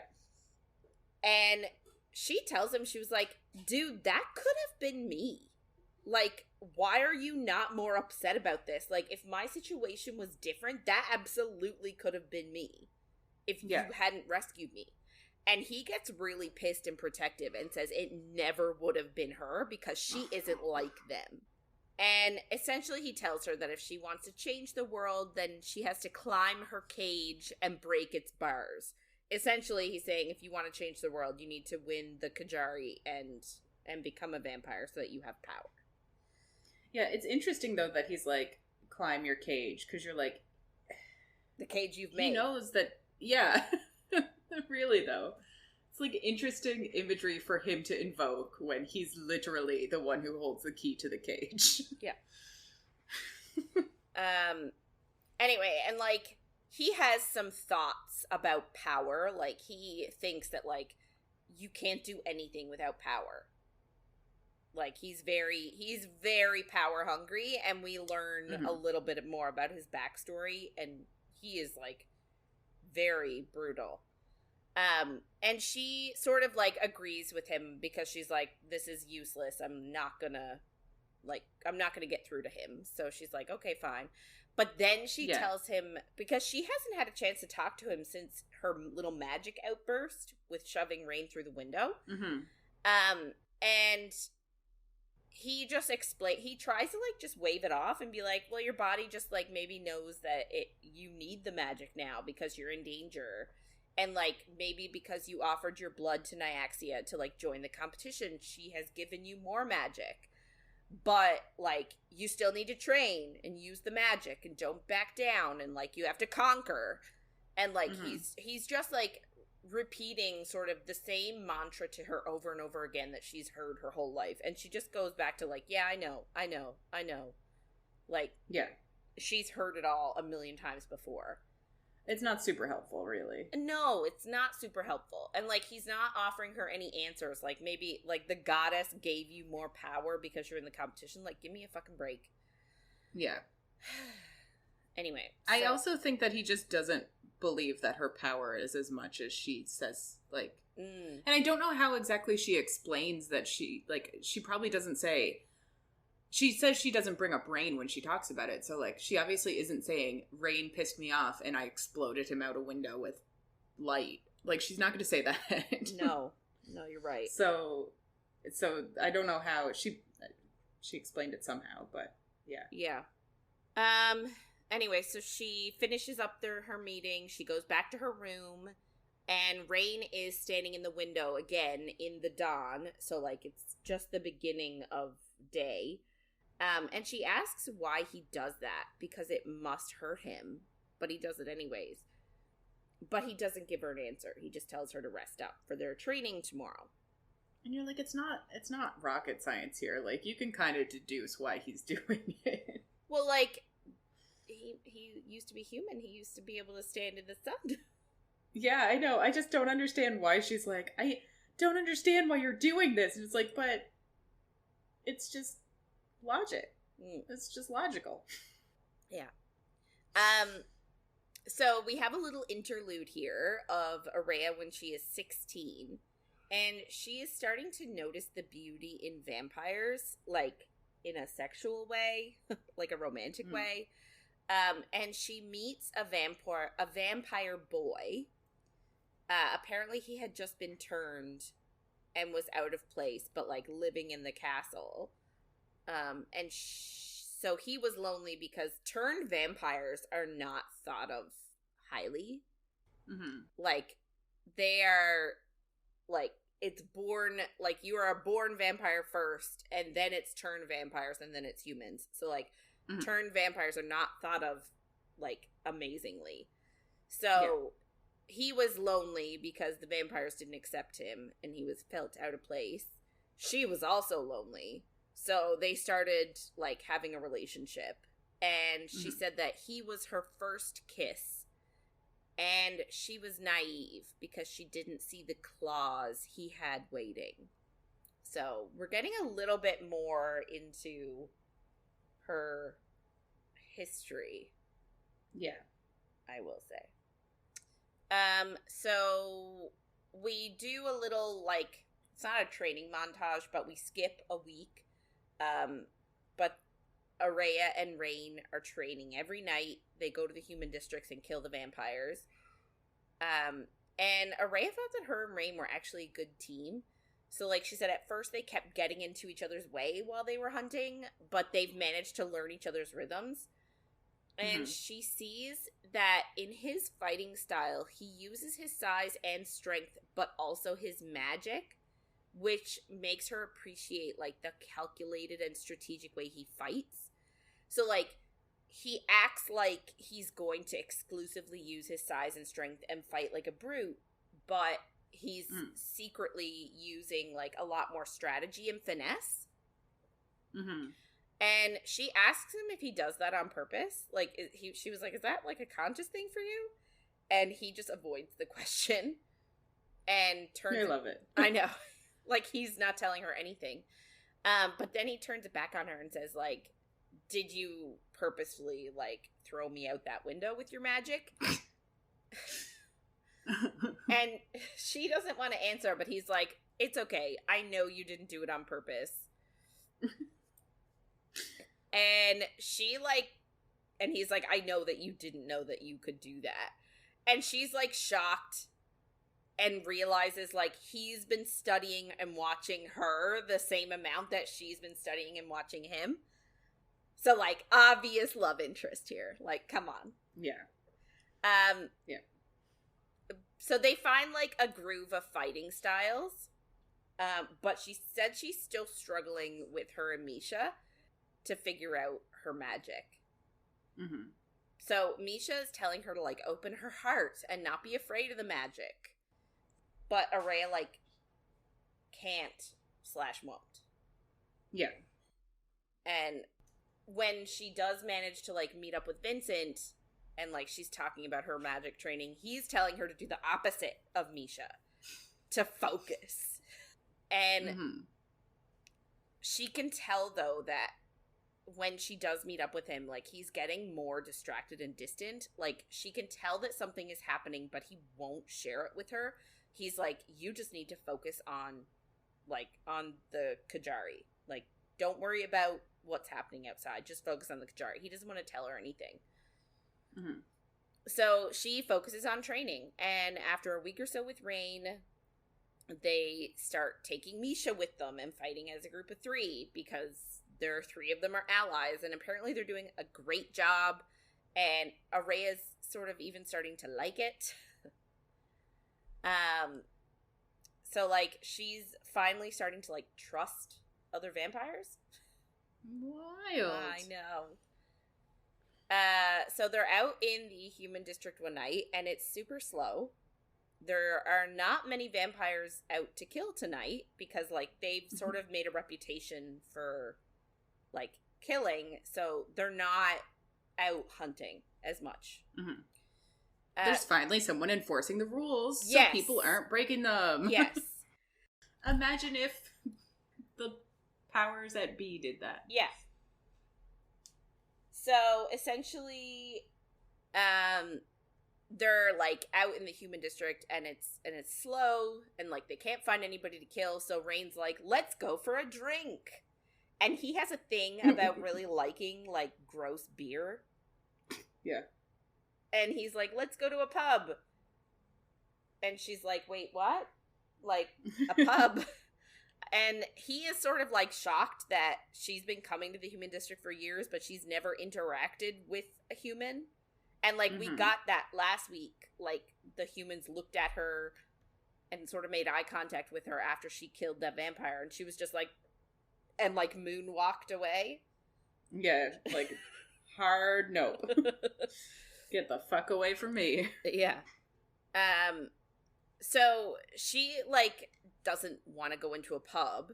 And he's like, why? And she's like, I'm obviously worried you're going to lose control of yourself, because she has been taught that, like, vampires literally cannot control themselves in a human's presence unless they are, like, completely full. And that they can and will just attack. And it's like, it's just the way things are. Yeah. And she's like, she tells him, she's like, I don't want you to lose control in there. And he's like, I can control myself. Like, relax. So, and he's like, I have self-control. And I put, like, a little note there that, like, when I was reading it, I was like, maybe Vincent's court are actually just, like, assholes and, like, pretend they don't have any self-control because they don't care to have any self-control. Well, it's very reminiscent of From Blood and Ash, not to get too spoilery, but, like, that's what it all came down to, is, like, they just are entitled. Yeah, so, like, Vincent has taught her that she has to guard herself constantly because, like, one wrong move and a vampire will bite her because they can't control themselves. And Vincent is like, trust me, I'm fine. Not Vincent, sorry. Rain is like, dude, I'm fine. Like, you need to relax. Like, I do have self-control. Yeah, but it's like, I also, like, I do think that this is a genuine fear of hers, but I think this is also just an excuse. Like, I think the real thing she's afraid of is going to see humans. 100%. So, like you just said, like, she still doesn't really want to go in, even though he said that he's fine. Because she feels like she belongs, like, apart from the humans. Like, she feels like she belongs in the shadows. Because even though she is a human, she wasn't raised with humans.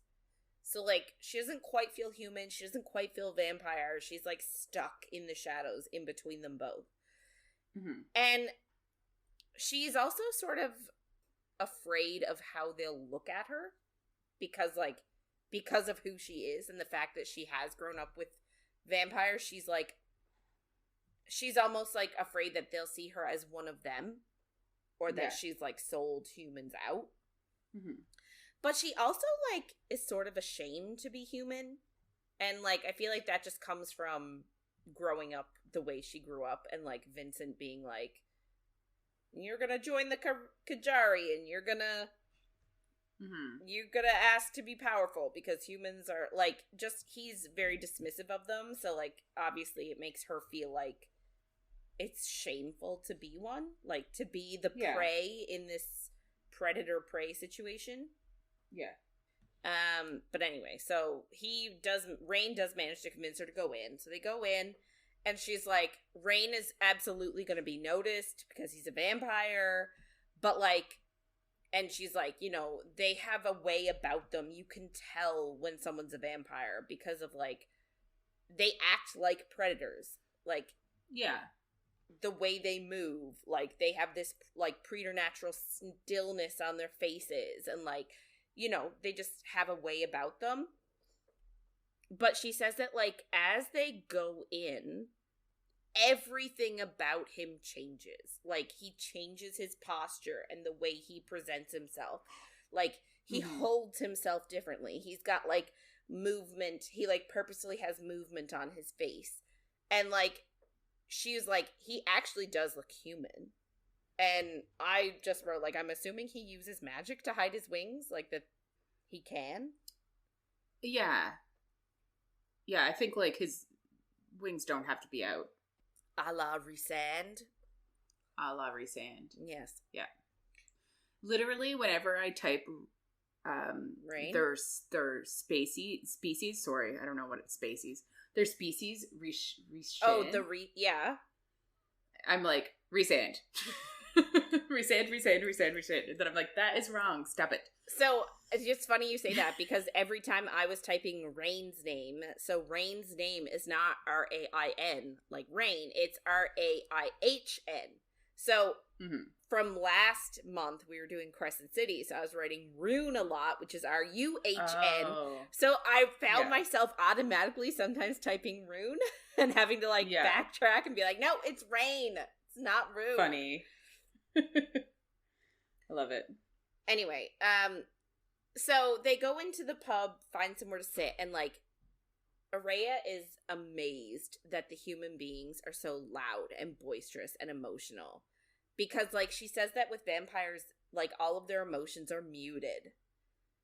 And she says that, like, everything about her humanness is the reason, like, she literally dims everything about herself to make herself less noticeable. But she says, like, these humans, like, their humanness is the reason they, like, she says they burn brighter. Yeah. So it's sad that she feels the need to, like, not be herself. Like, she feels like she can't be herself because she doesn't want to attract attention. But, like, these humans, like, they just feel like they can. Anyway. So they get a beer, they sit and chat, and he sort of has to reassure her that she's safe. Like, because I guess they're sitting, like, I guess they're stuck in, like, a little corner, so they have to be sort of, like, closer than what she would like. And he just has to say, like, you're safe. And she says she can't remember the last time someone said those words to her. Because Vincent is, like, he is always adamant that she's not safe. Yeah. Like, this is not a safe place for you because you're a human and everybody is a vampire. Yeah. So, like, you're not safe. So the only person that can possibly keep you safe is me. Yeah. If I'm not around, you are in danger. Yeah. So she asks him, actually, if he misses his humanity. And he actually tells her that, like, he misses the sun. So we sort of get an understanding of why he, like, stands at the window and gets burned by the sun, because he just misses looking at it, which we sort of could figure out. She asks if Misha was also turned, and he admits that she was, but he isn't the one that turned her. And he's sort of abrupt about it, so, like, she understands, like, this is a no-go conversation. Like, he doesn't want to talk about this. Which is fair. Like, it's her story to tell, not his. Exactly, yeah. So, she asks why he joined the Kajari in the first place. And he tells her that, like, he didn't have many options, being a turned Rishan from the slums. I'm assuming that you take on the characteristics of the vampire that turned you. So, like, he's like, a you Rishan. Become that house, you mean? Yeah, like, he's a Rishan because whoever turned him was Rishan. Yeah, that makes sense. I guess, are there different types of humans in this world? There is a continent, like, so they're on one continent, or country, that's, like, all the vampires with humans. There are other continents that are exclusively human. But I just wonder if, like, the type of human you are affects what kind of vampire you become. Maybe. Because I don't think we ever, like, so far, we don't really get an understanding, like... No, and I mean... turning. They do talk about how, like, humans can... I think we already discussed this, how humans can access magic, depending on what god they follow. But I don't know if you have, like... I don't know if it's 100% choice. Or, like, are you sort of... Is it sort of like a Shadow and Bone thing, where you sort of are geared towards one type? Yeah. Yeah, like, does Nyaxia, the goddess, decide which people live through the turning and then decide which power or which house to put them in? Yeah. On whim. And, like, for him, too, like, so he was turned, and he has this Asteris power. Like, that's some serious shit. So, like, there must have been something happening. Yeah. I don't know. And, like, I wonder if he had power as a human. Yeah. So, you know, so he mentions, like, he was a turned Rishan from the slums, and he has people counting on him. And then he says, like, he wouldn't even be here if it wasn't for Misha, and that she sort of forced him into it. And then he asks her, like, well, why did you enter the Kajari? And he sort of says, like, he figured it out already anyway, but he wants to hear it from her. And he wonders, like, why she didn't leave and go live on the human continent. And she says that she remembers a time when she was 17... when she was still in the throes of grief. Grief about what? Yes. And Alana actually suggested that same thing, but she says she refuses to leave because this kingdom is her home. And she's like, regardless of what other people think, I am the daughter of the king. And also, her parents' bones are buried here. And she says so many humans don't have the choice to go. So she made the decision to stay and fight the injustices that are happening here, which is so admirable for her, like, as a young person to decide, like, I could go and be safe, or I could stay and help those in need and just have myself in danger, like, literally 24/7. Yeah. Rain then asks, like, about Vincent, like, why did he save you? Like, he's known, like, he's known as being a bloodthirsty asshole without compassion. And he's like, you know, is there something going on between you two? Sort of suggesting something sexual. And she's like, ew, no, he's my dad. It's so gross. And it is, like, if someone suggests that you're having sex with your dad, like, that's disgusting. Oh so icky. Yeah. But you know, he's like, okay, whoa, sorry. Like, you know, I'm sure. I was wrong. Yeah. And, like, I'm sure he's not the first one to think it. No. And, like, I can't remember if it's here or not, but apparently, like, there is a thing of, like, vampires having sex with humans. Like, apparently, maybe it's better. Yeah, or it's, like, a preference thing. But I think it is during this part. Like, she thinks of, like, I guess because, like, you can drink human blood at the same time you're having sex. That might be a part of it. Maybe. I was also thinking, too, that, like what she was saying before about humans, like vampires' emotions and stuff are muted. And, like, humans are a lot more, like, upfront and boisterous and loud and, like, just show their emotions more. So I was thinking that, like, because obviously humans are that way, maybe, like, sex with them just feels better. Because, like, at least one of their emotions are not muted. Whereas, like, two vampires, both of their emotions and stuff, everything is muted with them. So then maybe the sex is also muted. That was my thought. By that. Anyway, so. Yeah. So it is, like, a known thing that, like, some vampires do prefer sex with humans because it apparently feels good. So, yeah. So Oraya's like, obviously you don't know Vincent as well as you think you do, because she sees a side of him that I don't think he lets anybody else see.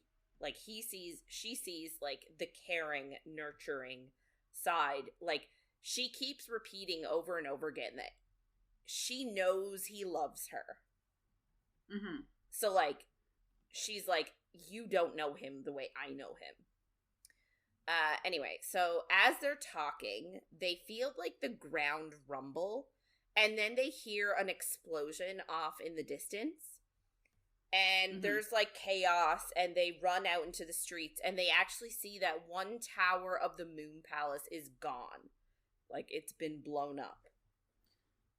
Very out of the blue. And Rain is obviously very worried about Misha. Like, she's his family. So he's actually about to, like, leave Oraya and be like, I'm going! And she's like, take me with you, you dick. She doesn't actually say it like that, but... No, but she's basically, like, yeah, she commits. It's implied. Yeah. And he's essentially like, if you let go, I'm leaving you. Like, if you fall, I'm not catching. Like, you're on your own.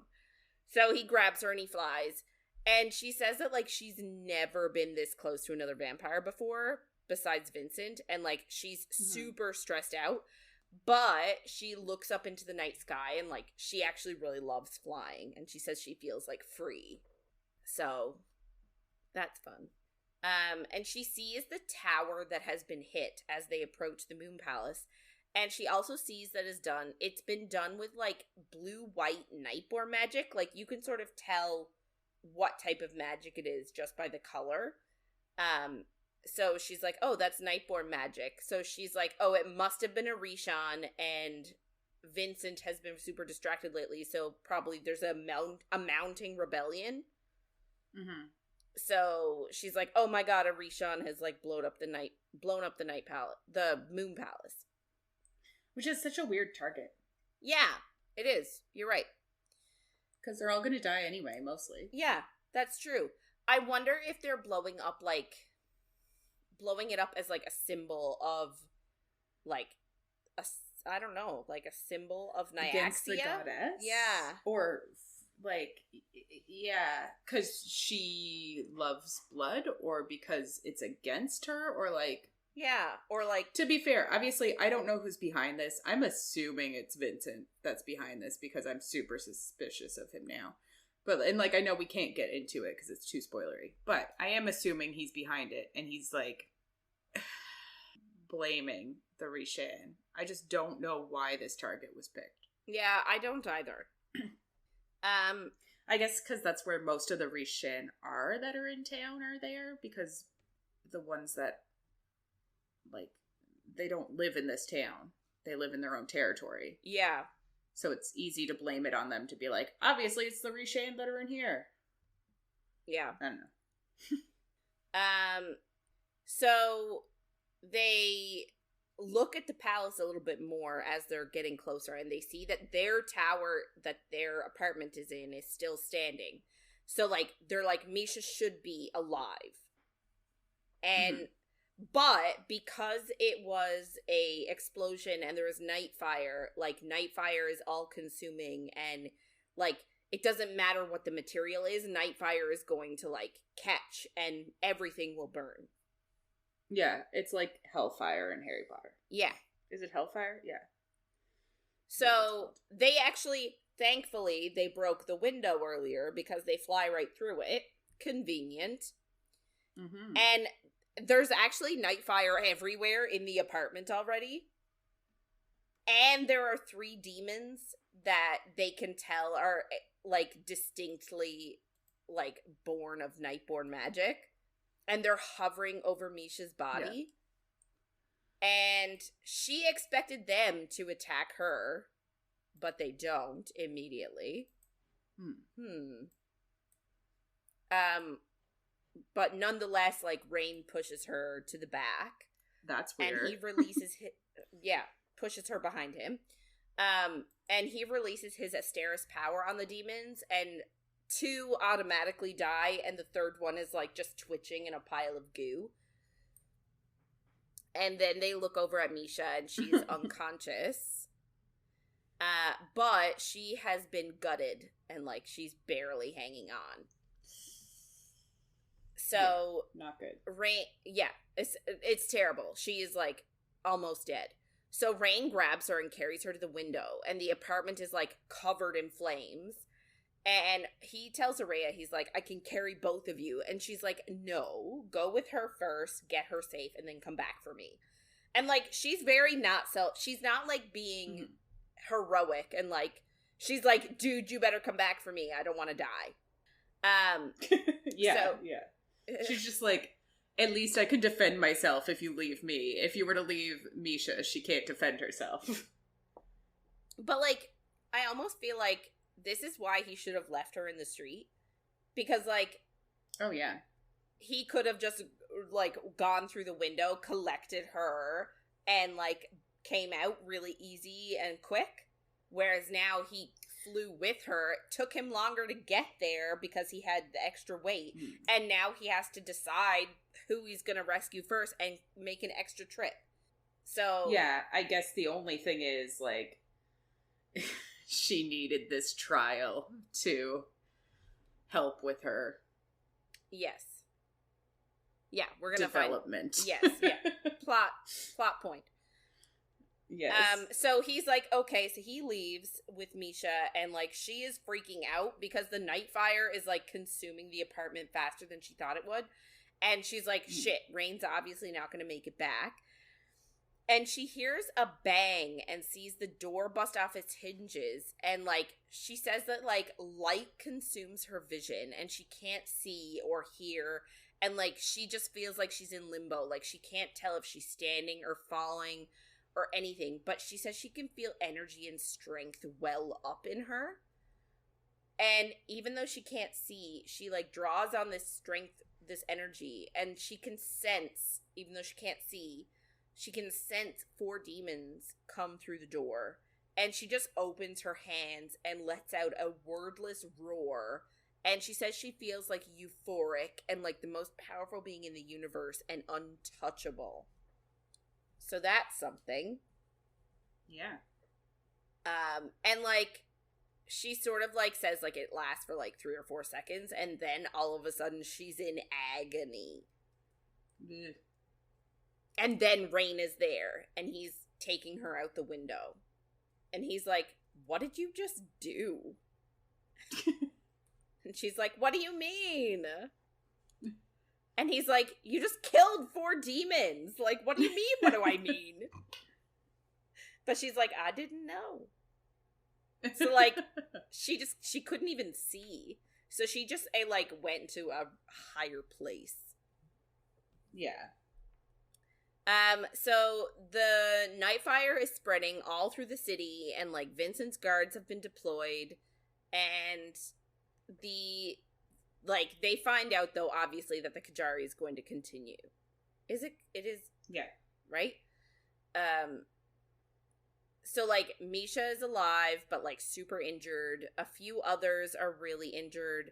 So, they do offer, like, blood. Oh, so, like, they're all, like, in this... I don't know if it's, like, the banquet hall. They're, like, all... They're in a relatively untouched part of the Moon Palace, like, everybody. So, they get blood from the contestants that are unwell, like Misha, and they make a request to Nyaxia that they be allowed to withdraw from the tournament, because obviously she's, like, unwell. She's unconscious. Like, she cannot physically do it. So, yeah, exactly. So the minister comes and, like, collects all the requests, and Vincent obviously attributes the attack to Rishan rebels. And he wants to question every Rishan in the city. Yeah. So he gets Jasmine to come to the Moon Palace, which is weird because I didn't think anybody was allowed in the Moon Palace unless you were competing. So there's a... But his jurisdiction doesn't outrule the, like, bullshit. Yeah. Bull fucking shit. 100%. So, Jasmine is obviously the one, so she comes to get him, and she brings two things with her. The first thing she brings is a ruling on Misha, on her request to allow her to be withdrawn from the competition. Apparently her request to be withdrawn has been rejected. Of course it has. And Rain is pissed because the Half Moon trial is in 2 days, and that's the one where you have to ally yourself. And half of the contestants are going to die in that trial. Like, exactly half. Yeah. So, Jasmine also gives Oraya a message from Vincent requesting to meet at their spot before dawn. Rain, like, doesn't want to go with Jasmine at all, but Araya's like, you know, it'll be fine, I guess. Like, they... Will it? I mean, he goes without much of a fight in the end. So, Oraya keeps watch over Misha all day, sees that, like, she's not healing like she should for a vampire. Like, she seems to have a fever and an infection, which isn't good. She takes care of her and, like, washes her, and she sees that her arms are dotted with scars. Some are old, but some are newer, but, like, she can tell they're still from before the attack, so she wonders what she dealt with. Yeah. And, like we've said, I think she said before, like, it's not often that vampires scar, so it could be from before she was turned. Mm-hmm. So it's confusing. Yeah. And, like, Misha's mumbling something about calling, but he didn't answer. And Oraya thought that, like, she's talking about Rain, like, that she called for Rain and he's not answering. And she's like, oh, don't worry, he'll be back. But, like, Misha's obviously, like, delirious and she's just confused, and she just repeats it over and over again. Like, he said, so sad. Yeah.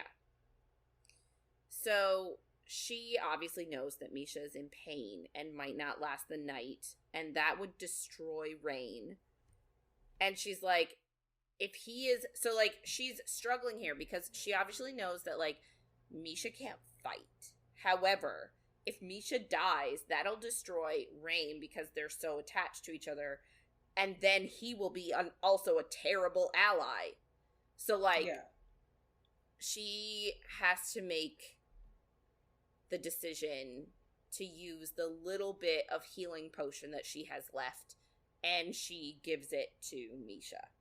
And it's like, she's making all these excuses, but you're also like, she just doesn't like seeing her in pain because she cares about her. And, like, I feel like she's one of those people that is, like, hard not to care about her because she's so bubbly and vibrant and, like, a genuinely nice person, even though she's a vampire. Yeah. So she goes to meet Vincent, and she actually sees, like, this unbridled rage simmering underneath that, like, she doesn't recognize. Like, she's never seen that from him before. And he is really relieved that she's not hurt because, like, he didn't really know how she was after the explosion. Well, yeah, he didn't know if she was in the building or not. Yeah. So, like, he wasn't sure if she lived. Which is part of the reason why I feel like he didn't...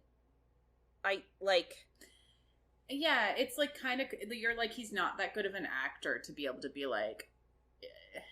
It seems like maybe he wasn't completely behind it, but you're also like, but was he? What is going on? I know. Also, can you really control demons? Like, that could be why his worry's there.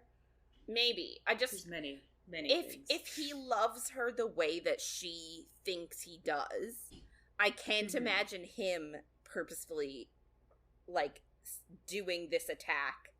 You know what I mean? Like, how could he do where this? She is? Yeah, like, and putting her in danger. Why wouldn't it be? Yeah. Although the entire Kajari, she's in danger, so it's like I don't know. Yeah, I don't either. Anyway, so, like, he's really happy that she's not hurt, and he confirms, she was like, are you sure it's the Rishon? And he's like, yes, 100%.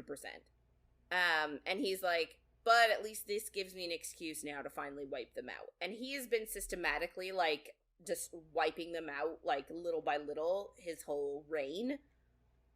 But he's like, now they've, like, come at me, so I can go at them with my full force. And I'm just like, what about Rain? He's a Rishon. Don't wipe him out. But it's also just like, this is not a great plan. You can't just wipe an entire part of your kingdom out. Like, especially when you're fearful of the House of Blood vampires. Like, it's not a great idea to have all this infighting. Like, I get it's a thing, but, like, they should just figure their shit out. They should. So Oraya is, like, super worried for Vincent because, like, all the Rishon would have to do is kill him since he has no heirs.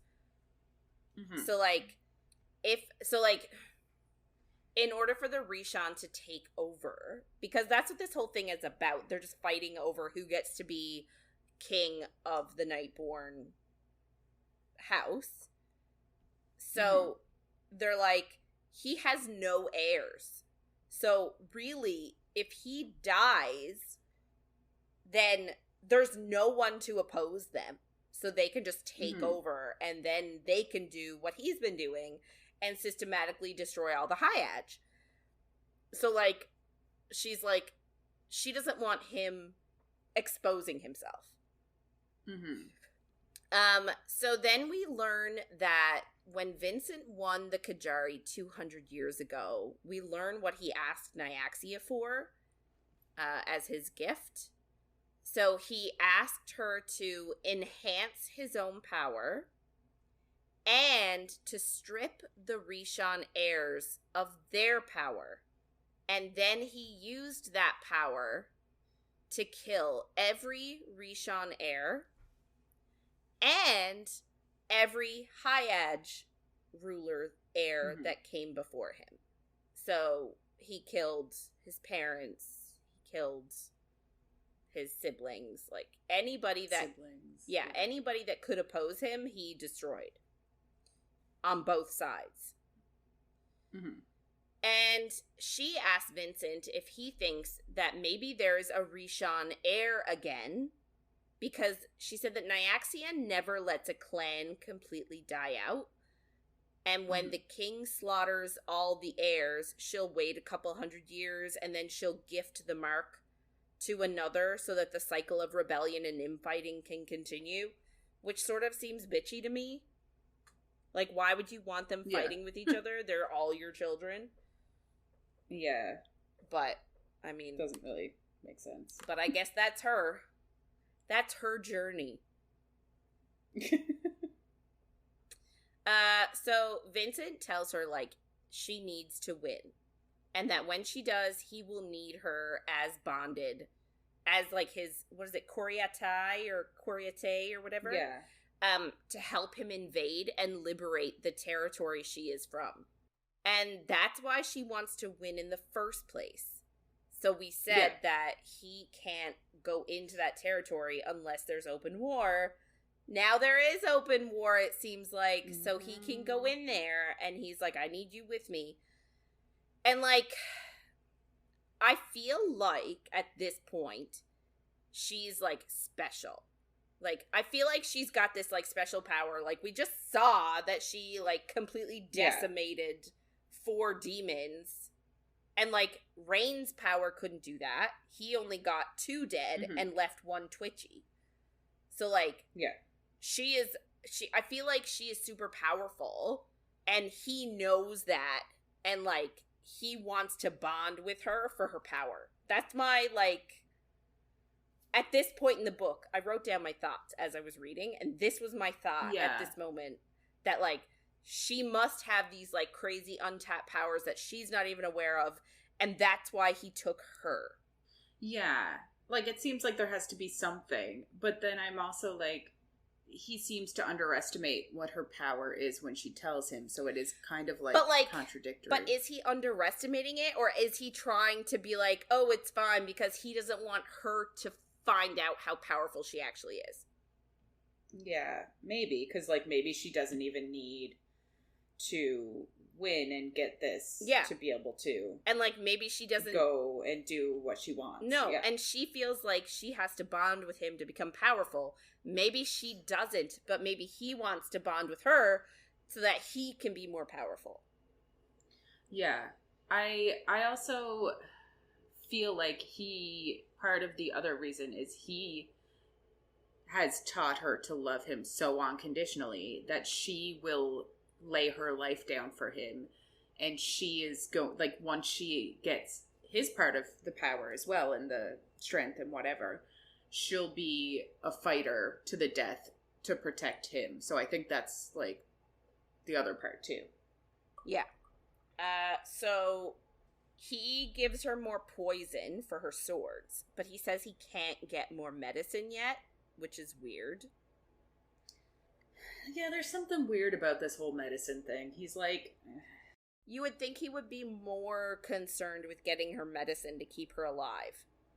Yeah. Than getting her poison for her swords. And it's also, like, it's so hard for him to get, but you're like... It almost seems like another tactic of an abusive relationship, of, like, you can only get this from me, and you can only get it sparingly. Yeah. And, like, it's just another facet of that type of relationship. Yeah. So she has a request. She asks if he'll help Misha withdraw from the competition by speaking with the minister, because she is under the impression that it's not actually Nyaxia that's deciding whether you can withdraw or not. It's actually the minister being a dick. Imagine. Yeah. And he's like, why? And she was like, well, she's super injured and we're allies, so, like, if she fights, then that's, like, a weakness for me. And he's like, so just kill her during the trial, like, not a big deal, like, just kill her. And she was like, yeah, but, like, in other trials, sometimes allies' fates are tied together, so that if one dies, they all die, like, sort of the same way with the beast in the beginning, like, that has happened before. And he was like, okay, well then, like, kill her before the trial. Just, like, kill her tonight. She's prone. She's unable to defend herself. Just kill her. Like, he is very, like, just do what you have to do. And, like, she doesn't want to do that, but she doesn't want Vincent to know that she doesn't want to do that. Because, like, originally, she 100% would have done that. Yes. Like, the way she was when she first came into this competition, she would have immediately done. She wouldn't have had to ask Vincent. Mm-hmm. She would have done it anyway. Yeah. But anyway, so, like, she's like, oh yeah, that's a good point. Of course. You're correct. So she just, like, okay, fine, like, agrees with him, even though she's like, I can't. She's like, I can't do that. Yeah. And then she asks him about Rain. And he's like, what about him? And she was like, well, he's a Rishon, and, like, he's also my only, like, I only have him, and then I have this, like, almost dead person. They're my only two allies. So, like, I need him back before the trial. Mm-hmm. And Vincent's like, oh, I don't know anything about that. And she's like, you obviously do, dude. Like, yeah, give me a break. And he does, he's like, you know, we're questioning all the Risham because there's some sort of rebel that started the fire in the first place. And he thinks, they're like, you know, the explosion happened in the Moon Palace. Maybe the rebel is a Rishon competitor. So, like, we need to question him to make sure it's not him. And she's like, I need you to trust me. He did not do this. And her reasoning is that she actually saw his face when they saw that the Moon Palace had been attacked. And when he thought Misha was dead. And he thinks, and she was like, that was enough to convince her that he was not responsible for this. Yeah. Because she knows he wouldn't risk Misha. And she just says, like, I need you to trust me. He didn't do this. But she was like, I need him for the trial. He is my only, like, useful ally. Yeah. And he was like, nah. So she was like, don't worry, like, I'll be ready to kill him after, but I need him for this one. Yeah. And, like, she pleads with him, like, if you need to question him, but don't break him. And Vincent's like, okay. So, not gonna break him. Yeah. That's the agreement. Vincent agrees not to break him. So, later on, she goes to the temple built for Nyaxia in town. She hates it there because it's, like, crazy beautiful and opulent, but she also finds it really useless. She was like, when the town was first built, this was, like, the first thing that was built. She was like, not a hospital, like, not, you know, not anything else that would be useful. This was the first thing they decided to build. So she thinks it's just, like, stupid. Yeah. And she also says that, like, you're not allowed to speak on the main floor of the church at all. You have to be silent. So she goes upstairs to the minister's office. And I just find it weird that anyone can just walk in and talk to, like, the head of the church. Yeah. Like, he seems more important than that, but whatever. Yeah. And she asks him if there is any way Nyaxia could be persuaded to allow her ally to withdraw from the competition. So, like, she knows it's obviously him making the decisions. We know it's obviously him making the decisions. So she's trying to be like, you know, what can I do to help you to make you let her leave the competition? And he is, like, super creepy, and we said last week that he's sort of obsessed with her. Like, he's always watching her really creepily, and, like, he cornered her once when she was 13, and, like, Vincent doesn't trust him with her. So, like, we know that he's a super creep. Yeah, he's a predator. Yeah. And not just... not just as a vampire predator, but he's a predator. Yeah.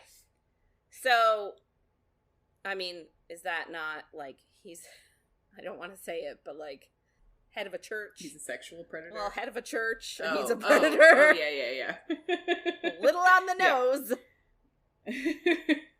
That's true. Anyway, so, she sort of says, like, would an offering of blood, or he says to her, like, maybe an offering of blood would suffice. And she's just like, you mean human blood? Like, she's trying to, like, ascertain whether he means, like, you want mine? So she says, human blood?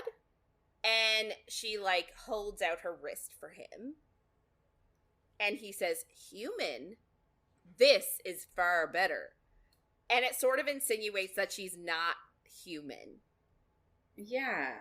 You're like, what does that mean? What is she? Yeah, because she smells human, and she bleeds like she's human. She's weak like a human, but apparently she's not human. Yeah. And she just takes it as he's super creepy and obsessed with her, which he also is, but the reader's like, there's something more to this. 100%. So it doesn't really show much of him, like, biting her. He does and drinks from her. And she goes back to the apartment that, like, their new little apartment, and Rain still isn't back, and Misha is sleeping, and Oraya thought, like, she's done all she can do. Rain, like, won't be fit to compete if Misha dies, and if she told Vincent she couldn't kill Misha, he would doubt her. So she's just she's trying to